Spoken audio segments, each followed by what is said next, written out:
ચાલો બાળકો, આપણે નાની મોટી વસ્તુ હોય ને એના વિશે સમજવાનું. શેના વિશે?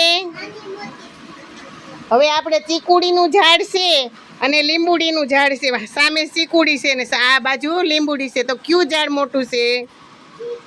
ચીકુનું ઝાડ મોટું. સરસ, વેરી ગુડ. જો સામે ફૂલ છોડ છે, એમાં સફેદ ફૂલવાળા છે અને પીળા ફૂલવાળું છોડ છે. હવે કયો છોડ મોટો છે?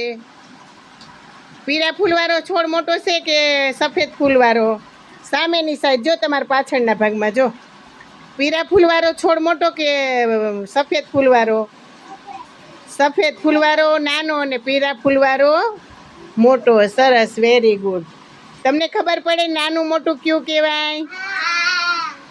તો આપણે વસ્તુ હોય કોઈ બી વાટકી અને થાળી બંને રાખીએ તો એમાં કોણ મોટું થાય? વાટકી મોટી કે થાળી મોટી? થાળી. સરસ. હવે આપણે ડીશ રાખીએ, જમવાની ડીશ, અને એની સામે વાટકી રાખીએ તો કોણ મોટું? જમવાની ડીશ મોટી. સરસ, વેરી ગુડ. તમને ખબર પડે નાનું મોટું કોણ? હાલો, મોટું હોય ઊભું થાવ ને એક નાનું હોય ઊભું થાવ, ખબર પડે કોણ મોટું છે. શિવાન ઊભો થાજી. શિવાન ને આદિત્રી બે ઊભા, એમાં કોણ મોટું છે?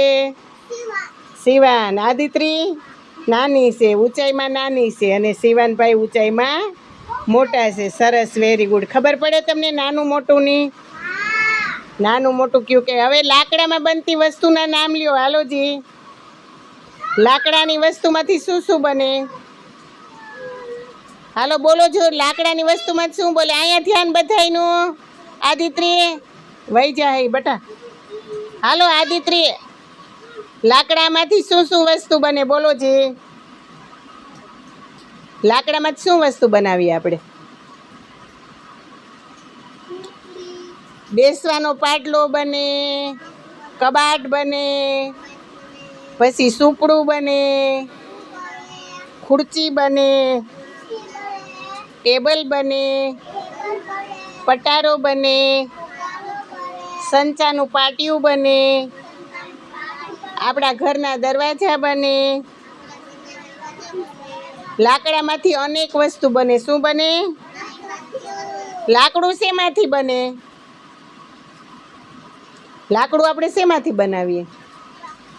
આ ઝાડ હોય ને, ઝાડને કાપી નાખીએ અને સુકાઈ જાય પછી એના પાટિયા પડાવવાના હોય, પછી એમાંથી વસ્તુ બનાવે બધી. એટલે લાકડું પણ ઉપયોગમાં આવે, ઝાડ ઉપયોગમાં આવે, એમ લાકડું પણ ઉપયોગમાં આવે. તાલીઓ પાડો જી દીકો.